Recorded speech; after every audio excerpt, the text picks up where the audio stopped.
जय माता दी। नमस्कार दोस्तों, स्वागत है आप सभी का हमारे YouTube चैनल लक्ष्मी शर्मा की कहानियां पर। प्रेम से बोलिए सिया रामचंद्र की जय, पवन पुत्र हनुमान की जय। प्रिय भक्तगणों, आज है माघ महीने की प्रथम मंगलवार। आप सभी पर मंगल देव की कृपा सदा बनी रहे। आज आप श्रवण करेंगे मंगलवार व्रत कथा।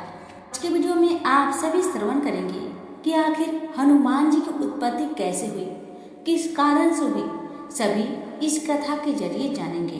भगवान शिव ने दिया विष्णु जी को श्राप। बात उस समय की है जब पति पत्नी यानी कि सती की मृत्यु से शिव जी की हृदय टूट गया। उन्होंने सती के मृत शरीर को अपने कंधों पर उठाकर तांडव नृत्य करना प्रारंभ कर दिया, जिससे तीनों लोगों पर विनाश का संकट मंडराने लगा। कृपया भगवान शिव को शांत करें। देवऋषि नारद ने भगवान विष्णु से प्रार्थना की। जब विष्णु शिव के समक्ष प्रकट हुए तो उन्होंने विचार किया, मुझे भगवान शिव को शांत करना होगा और तांडव नृत्य को रोकने के लिए कुछ करना होगा। विष्णु ने अपने सुदर्शन चक्र से सती के मृत शरीर के 18 भाग कर दिए। ऐसा करते हुए उन्होंने चक्र ध्वनि का मिलान शिव के पैरों की ताल के साथ किया। ये अंश पृथ्वी पर गिरकर तीर्थ स्थल बन गया। जब शिव जी को पता लगा कि क्या हुआ है तो उन्होंने क्रोधित होकर विष्णु जी को श्राप दिया, आप पृथ्वी पर जन्म लेंगे और अपनी पत्नी से अलग हो जाएंगे और विरह की पीड़ा का अनुभव करेंगे। शिव के शांत होने के बाद उन्होंने अनुभव किया कि उन्होंने क्या किया है। मैं श्राप वापस नहीं ले सकता। शिव ने विष्णु से कहा, परंतु मैं इस पीड़ा को बांटने में आपकी सहायता करूंगा। पृथ्वी पर मेरा अवतार आपकी सेवा करेगा और आपकी पत्नी को ढूंढने में आपकी सहायता करेगा। उन्होंने वचन दिया। भगवान विष्णु ने निर्णय लिया कि वे राम के रूप में पृथ्वी पर अवतार लेंगे और आसुरी शक्तियों का विनाश करेंगे। उनकी पत्नी देवी लक्ष्मी सीता के रूप में जन्म लेगी। भगवान शिव ने विचार किया, वे पृथ्वी पर राम की सहायता कैसे करेंगे। यदि मैं मानव के रूप में जन्म लेता हूँ तो मैं भगवान विष्णु की समुचित रूप से सहायता नहीं कर पाऊंगा, क्योंकि वे भी मानव के रूप में जन्म लेंगे। शिव ने विचार किया, एक सेवक कभी भी अपने स्वामी के बराबर नहीं हो सकता। बहुत विचार करने के बाद शिव ने एक शक्तिशाली बानर के रूप में अवतार लेने का निर्णय किया। बानर एक निष्ठावान और विनम्र पशु है, जिसकी आवश्यकताएं और जीवन शैली साधारण है। शिव ने निष्कर्ष निकाला। इस प्रकार भगवान शिव ने हनुमान के रूप में अवतार लिया। उन्होंने रावण और उसकी असुरी शक्तियों का विनाश करने के लिए राम की सहायता करने में महत्वपूर्ण भूमिका निभाई। हनुमान से प्रसन्न होकर राम ने उन्हें चिरंजीवी होने का वरदान दिया। इसलिए हनुमान पृथ्वी पर 7 चिरंजीवियों में से एक है, जिन्हें सदा के लिए अमर तत्व का आशीष मिला है। इसे बोलिए सिया रामचंद्र की जय, पवन पुत्र हनुमान की जय। कथा है रावण की अभिमानी का। रावण भगवान शिव के सबसे महान भक्तों में से एक था। उनके आशीर्वाद से उसने अपने सभी शत्रुओं को परास्त कर दिया था, परंतु शक्ति ने रावण को अभिमानी बना दिया। उसने सोचा, क्यों ना मैं भगवान शिव के दर्शन करूं और उनसे मेरे साथ लंका में रहने का अनुरोध करूं। मुझे ना नहीं कह सकते, क्योंकि मैं उनके सबसे महान भक्त हूँ। रावण कैलाश पर पहुंचा। अभद्रता से नंदी से बोला, भगवान शिव को सूचित करो कि मैं उनसे मिलने आया हूँ। तुम क्या चाहते हो रावण? नंदी ने पूछा। भगवान अभी व्यस्त है, रावण ने गर्व से कहा। मैं चाहता हूँ कि भगवान शिव मेरे राज्य लंका में मेरे साथ निवास करें, इसलिए मैं उन्हें आमंत्रित करने आया था। उन्हें अपने साथ ले जाने आया हूँ। क्या तुम्हारी बुद्धि भ्रष्ट हो गई है रावण? तुम स्वार्थी और अभिमानी हो। नंदी ने कहा, तुम मूर्ख हो। तुम्हें क्या लगता है कि भगवान शिव कैलाश पर्वत छोड़ देंगे? देवी पार्वती और गणों को छोड़कर भगवान शिव को तुम्हारे साथ लंका में रहने के लिए क्यों जाना चाहिए? नंदी ने पूछा। भगवान शिव से मिलने से रोके जाने पर रावण को अपमान की अनुभूति हुई। उसने कहा, तुम्हारा साहस कैसे हुआ मुझे सुझाव देने का? उसने क्रोधित होकर कहा, तुम केवल एक बैल हो और बानर के समान मूर्ख हो। हाँ, मैं एक तुच्छ पशु हूँ, नंदी ने उत्तर दिया। परंतु यहाँ कैलाश में लंका से अलग भगवान शिव सभी के साथ समान व्यवहार करते हैं।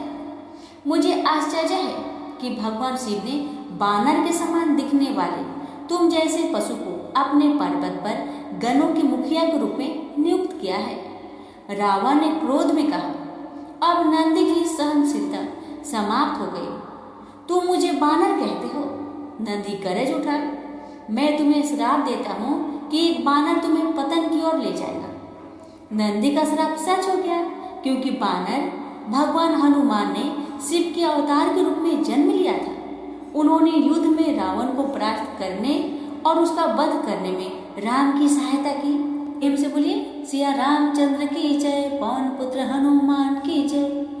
दो दिव्य ऋषि पर्वत और नारद एक बार अयोध्या के शासक अम्बरीश के पास गए। वे उसकी सुंदर पुत्री श्रीमती से विवाह करना चाहते थे। जैसे कि मैंने आपसे पहले पूछा था, मुझे श्रीमती से विवाह करना चाहिए। पर्वत ने अम्बरीश से अनुरोध किया। मैं पर्वत से बड़ा और समझदार हूँ, इसलिए मैं आपकी पुत्री के लिए अधिक उपयुक्त वर हूँ। नारद ने कहा। अम्बरीश ने दोनों ऋषियों से अनुरोध किया। मैं आप दोनों ऋषियों से श्रीमती के स्वयंवर में भाग लेने का अनुरोध करता हूँ। कहा वह स्वयं अपने वर का चयन करेगी। नारद सहायता के लिए तुरंत भगवान विष्णु के पास पहुंचे। नारद ने भगवान विष्णु से अनुरोध किया, कृपया मुझे अपने जैसा सुंदर बनाए हरि, ताकि श्रीमती अपने वर रूप में मेरा चुनाव कर सके। यदि नारद का विवाह हो जाता है तो वे एक दिव्य ऋषि के रूप में अपने कर्तव्यों का पालन नहीं करेंगे और उनकी सभी दिव्य शक्तियां लुप्त हो जाएगी। भगवान विष्णु ने सोचा, इसलिए उन्होंने नारद को आशीर्वाद दिया, आप हरि के समान दिखाई दे। परंतु हरि का एक अर्थ बानर भी होता है और विष्णु ने नारद के मुख को बानर के रूप में परिवर्तित कर दिया। नारद श्रीमती से विवाह करने के इच्छुक थे, यह जाने बिना कि वे अब एक बानर जैसे दिखते हैं। वे तुरंत पृथ्वी पर वापस चले गए। जब श्रीमती ने नारद को देखा तो जोर से हंस पड़ी। पूरी सभा में वे उपहास का पात्र बन गए। नारद ने सोचा, भगवान विष्णु मुझे इस प्रकार अपमान का पात्र कैसे बना सकते हैं। वो बैकुंठ गए, बिना स्पष्टीकरण सुने भगवान विष्णु को श्राप दे दिया। मैं आपको श्राप देता हूँ कि अपने कार्य को पूरा करने के लिए आपको सदैव बानरों की सहायता लेनी पड़ेगी। नारद ने क्रोधित होकर कहा। भगवान विष्णु ने नारद को समझाया कि यदि उनका विवाह हो गया तो वे अपनी दिव्य शक्तियों को खो देंगे। अरे मैंने क्या किया? नारद उदास होकर बोले, मैंने क्रोध में आकर मूर्खतावश स्वयं भगवान को श्राप दे दिया। विष्णु जी ने उत्तर दिया, मैं आपके श्राप को वरदान में बदल दूंगा। यह राम के रूप में मेरे अवतार के समय हनुमान के जन्म का कारण बनेंगे। वे राक्षस राज रावण का अंत करने में मेरी सहायता करेंगे। प्रेम से बोलिए सिया रामचंद्र की जय, पवन पुत्र हनुमान की जय। एक बार इंद्र के दरबार में देवताओं और ऋषियों के मध्य गंभीर चर्चा हो रही थी।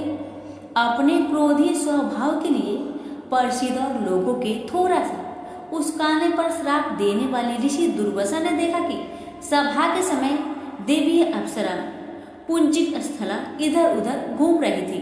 स्थिर हो, दुर्वासा ने उसे चेताया, परंतु पुंजिक स्थला दुर्वासा की चेतावनी को अनदेखा करते हुए इधर उधर घूमती रही।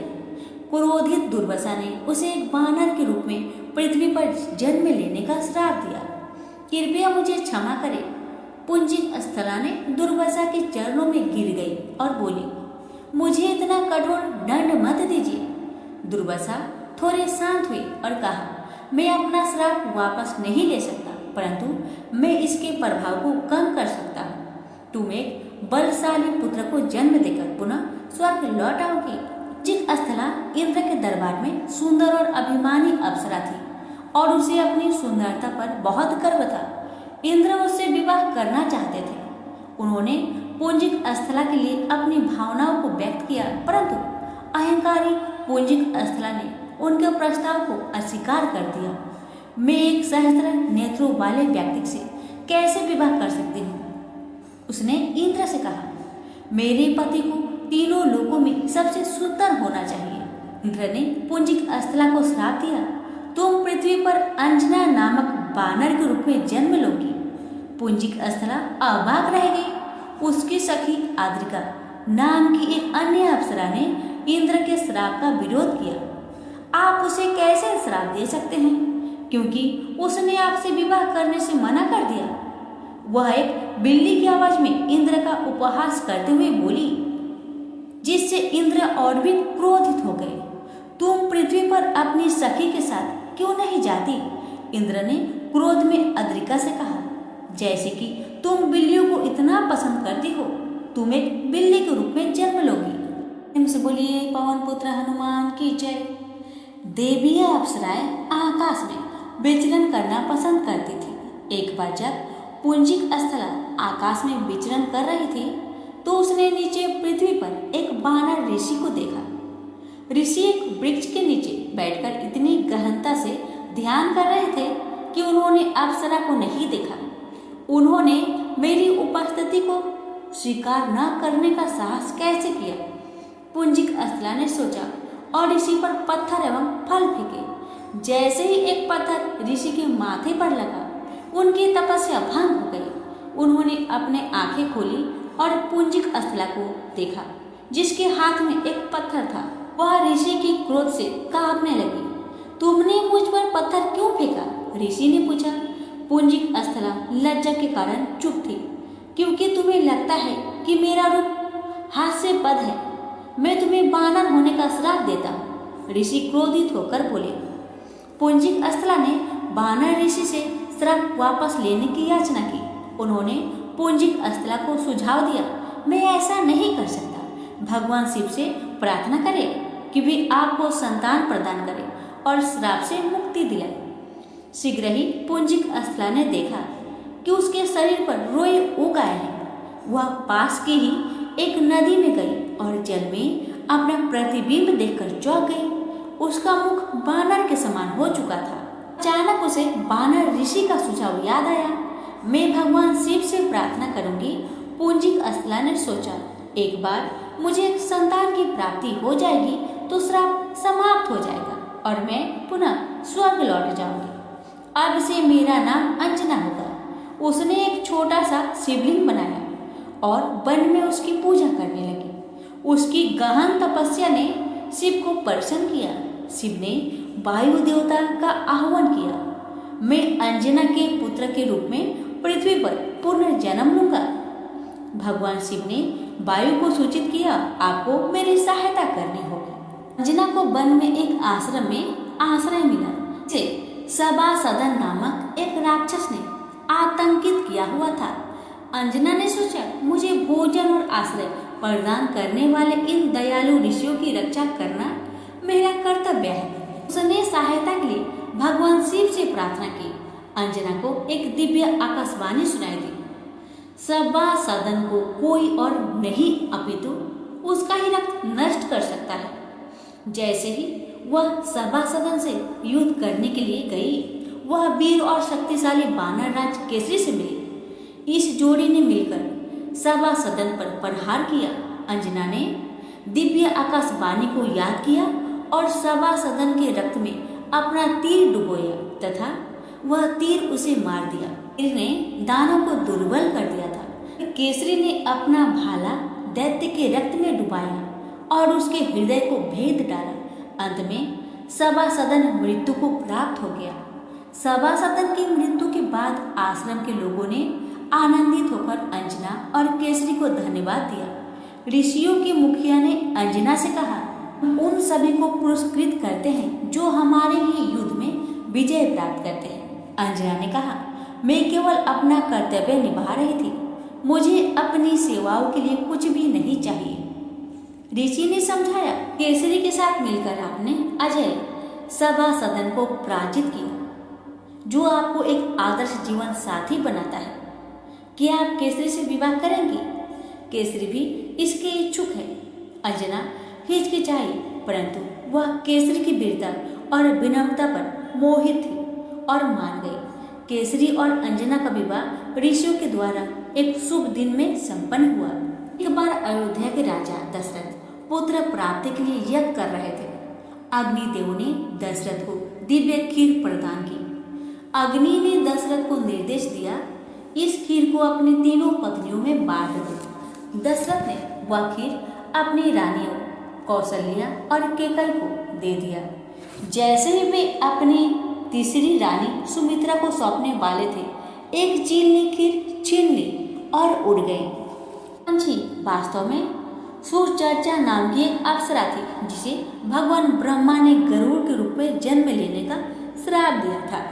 अग्नि द्वारा दशरथ को दी गई खीर को छूने के बाद तुम श्राप से मुक्त हो जाओगी, ब्रह्मा ने उससे कहा था। जैसे ही चील ने सुमित्रा के हाथों से खीर छीनी, वह वापस सुचर्चला के रूप में परिवर्तित हो गई। हमारे भाग की आधी खीर ले लो। कौशल्या और केकई ने सुमित्रा को खीर प्रदान की। सुमित्रा ने लक्ष्मण और शत्रुघ्न नाम के 2 पुत्र को जन्म दिया। उसके पास खीर का दोहरा भाग था। केकई ने भरत को और कौशल्या ने राम को जन्म दिया। अगस्त्य अंजना और केसरी के यहाँ पधारे। अंजना और केसरी ने उनका बहुत आतिथ्य सत्कार किया। उससे प्रसन्न होकर ऋषि मुनि ने कहा, एक वरदान मांगो। उन्होंने एक शक्तिशाली पुत्र मांगा। आकाश गंगा के तट पर स्थित वेत्रादि पहाड़ियों पर भगवान शिव से प्रार्थना करी। उन्होंने अंजना को निर्देश दिया। अंजना ने अगस्त्य के निर्देश का पालन किया और अपना ध्यान प्रारंभ किया। इस बीच जब सुचर्चला ने अपना दिव्य रूप वापस पा लिया तो सुमित्रा से छीनी गई दिव्य खीर उसके पंजों से गिर गई। वायु के देवता ने खीर को उस ओर उड़ा दिया जहां अंजना ध्यान कर रही थी और उसे उसकी गोद में डाल दिया। उन्होंने कहा, मैं आपकी भक्ति से प्रसन्न हूँ। शीघ्र ही आपके यहाँ एक पुत्र जन्म लेगा जो भगवान शिव का अवतार होगा और गति और बल में मेरी शक्तियाँ का समान होगा। तब वायु ने अंजना से खीर खाने को कहा। शीघ्र ही अंजना ने एक शक्तिशाली पुत्र को जन्म दिया, जिसका नाम आंजनेय रखा गया। बाद में उसका नाम हनुमान पड़ा। वायु के देवता की कृपा से जन्मे आंजनेय को पवन पुत्र या वायु के पुत्र के रूप में जाना जाता है। वायुदेव ने छोटे आंजनेय के साथ मित्रता का एक बड़ा बंधन स्थापित किया। उन्होंने पकड़ो आंजनेय वायु जोर से बोले और आंजनेय पत्तों और फूलों के पीछे दौड़े। जब वायु ने उन्हें नदियों के पार, पहाड़ों को ऊपर और आकाश की ओर उड़ाया, इस प्रकार वायु ने आंजनेय को जीवन में आगे उनकी भूमिका के लिए परीक्षण दिया। जब अंजना अपने छोटे पुत्र को सामने नहीं पाती तो वह उसे पुकारती। आंजनेय एक वायु की गद्दी पर बैठते थे जो वायु ने उनके लिए बनाई थी और अपनी माँ की ओर तैरते थे। आंजनेय को जन्म देने के बाद अंजना को उसके श्राप से मुक्ति मिल गई। भारी मन से अंजना ने अपने पुत्र को विदा कहा, क्योंकि वह स्वर्ग की ओर प्रस्थान के लिए तैयार थी। क्या होगा यदि मुझे भूख लगती है? माँ, आंजनेय ने अपना माँ से पूछा। अंजना ने उत्तर दिया, जब भी तुम्हें भूख लगे तुम वृक्षों के फलों को खा सकते हो। अंजना ने उत्तर दिया, लेकिन यहाँ इतने सारे फल हैं। भ्रमित आंजनेय ने पूछा, कौन सा फल मैं खाऊं माँ? अंजना ने अपने पुत्र से कहा, वह फल खाओ जो उगते सूरज के समान चमकीला हो। फिर वह केसरी की देखभाल में आंजनेय को छोड़कर अपने स्वर्ग के निवास की ओर चले गए। भूख लगने पर आंजनेय बाहर आए और उन्होंने निर्णय किया, मुझे कुछ फल खाने चाहिए, जैसा माँ ने मुझसे कहा था। उन्होंने उगते सूरज को देखा और अपनी माँ के शब्दों को याद किया। आंजनेय ने प्रातःकालीन तेजस्वी लाल सूर्य को देखा तो उन्होंने इसे पका रसीला आम समझ लिया। वे पास की एक पहाड़ी की चोटी पर चढ़ गए वायु ने उन्हें एक कोमल धक्का दिया और आंजनेय हवा में उड़ चले। शीघ्र ही उन्होंने गति पकड़ी और तीव्रता से सूर्य की ओर उड़ गए। घबराए हुए सूर्य ने कहा, वह छोटा सा बालक पागल बैल की भांति मेरी ओर बढ़ रहा है। वायु को आंजनेय पर गर्व था कि उन्होंने स्वयं सूर्य के हृदय में भय उत्पन्न कर दिया। आंजनेय ने अब अपनी गति बढ़ा दी और सूर्य को निगलने के लिए अपना मुख फैलाया। इससे सूर्य चिंतित हो गए और उन्होंने सहायता के लिए इंद्र को पुकारा, मुझे बचाओ, मुझे बचाओ। सूर्य जोर से बोले, एक असुर मुझे निगलने आ रहा है। ऐसे ही आंजनेय सूर्य की ओर उड़े। उन्होंने देखा कि राक्षस राहु का बड़ा सिर सूर्य को निगलने का प्रयास कर रहा है। समुद्र मंथन के बाद दैत्य राहु ने अमृत का पान करने के लिए देवता का रूप धारण किया था। सूर्य ने उसकी वास्तविक पहचान प्रकट कर दी थी और उसकी योजना को विफल कर दिया था। तब भगवान विष्णु ने राहु का सिर काट दिया। सूर्य से प्रतिशोध लेने के लिए राहु के सिर ने समय समय पर सूर्य को निगल लिया, जिससे सूर्य ग्रहण हुआ। आंजनेय को यह सब नहीं पता था। जब उन्होंने देखा कि कोई और उसका बहुमूल्य फल खाने का प्रयास कर रहा है तो उन्हें बहुत क्रोध आया। उन्होंने राहु का सिर सूर्य से दूर धकेल दिया। आंजनेय के प्रहार से राहु का सिर घटना स्थल से भाग खड़ा हुआ। आंजनेय द्वारा पीटे जाने और पीछे की जाने के बाद राहु ने इंद्र से शिकायत करने का निश्चय किया, जिन्होंने उसे ध्यानपूर्वक सुना। इंद्र ने सोचा, यदि यह बालक सूर्य को निगल गया तो मैं इसका अगला शिकार बनूंगा। वह देवों के प्रमुख के रूप में मेरा स्थान ले लेगा। मुझे अभी उसका अंत कर देना चाहिए। अपने हाथी ऐरावत पर चढ़कर इंद्र सूर्य की रक्षा के लिए दौड़े। आंजनेय अब तक लगभग सूर्य के पास पहुंच चुके थे। रुको बालक रुको, सूर्य ने आंजनेय को आदेश दिया। निकट मत आना, वरना तुम्हें चोट लग जाएगी। भल ही मुझे अपने निकट न आने के लिए कह रहा है। उन्होंने आश्चर्य से सोचा, संभवतः यह नहीं चाहता कि मैं इसे खाऊं। तो नहीं, मैं तो इसे खाकर ही रहूंगा। आंजनेय भयभीत सूर्य की ओर दौड़ पड़े। भले ही प्रचंड गर्मी ने उनके शरीर को झुलसा दिया हो, सूर्य यह देखकर दंग रह गए। उनकी प्रचंड गर्मी का आंजनेय पर कोई प्रभाव नहीं पड़ा। जब आंजनेय वास्तव में सूर्य के निकट पहुंचे, तब तक इंद्र भी अपने सदृश शक्तिशाली हाथी ऐरावत पर सवार होकर वहां पहुंच चुके थे। अपनी भूख को भूलकर आंजनेय ने ऐरावत को उसके दांतों से पकड़ लिया और उसे पूर्ण रूप से असहाय बना दिया। इंद्र ने अपना शक्तिशाली वज्र छोड़ा, जिससे आंजनेय के मुख पर पूरी शक्ति से प्रहार किया, जिससे वे मूर्छित हो गए। वे पंख के समान तैरते हुए धीरे धीरे पृथ्वी पर वापस आ गए और सूर्य, इंद्र और ऐरावत ने गहरी सांस ली। वायुदेव गिरते हुए निर्जीव पुत्र को गोद में लेने के लिए दौड़े। वायुदेव फिर एक गुफा की ओर उड़ चले एवं इंद्र ने प्रतिशोध लेने का प्रण लिया, जिन्होंने आंजनेय को हानि पहुंचाई थी। मैं इंद्र की पूजा करने वालों को दंडित करूंगा, वायुदेव ने प्रतिज्ञा की। वायुदेव यह देखकर हतभ्रत रह गए कि आंजनेय को इंद्र ने मार दिया। फिर उनका दुख क्रोध में बदल गया और उन्होंने अपने मृत पुत्र के साथ स्वयं को एक गुफा में बंद कर दिया। उन्होंने ब्रह्मांड से समस्त वायु खींच ली और उसे अपने अंदर समाहित कर लिया। संसार में अचानक आतंक और अराजकता की स्थिति उत्पन्न हो गई। ओह, मैं सांस नहीं ले सकता। देवताओं, राक्षसों, पशुओं और पौधे ने एक स्वर में कहा। जब ब्रह्मा ने देखा कि उनकी रचना का अंत निश्चित है, तो वे देवों के साथ उस स्थान पर पहुंचे। वायुदेव गुफा में छुपे थे। उन्होंने आंजनेय के मृत शरीर के पास वायुदेव को आंसू बहाते हुए देखा। क्या बात है? ब्रह्मा ने चिंतित होकर वायुदेव से पूछा, आपने अपना कर्तव्य करना क्यों बंद कर दिया है? मेरे प्रभु, जाइए और इंद्र से कारण पूछिए, वायुदेव ने क्रोध में कहा।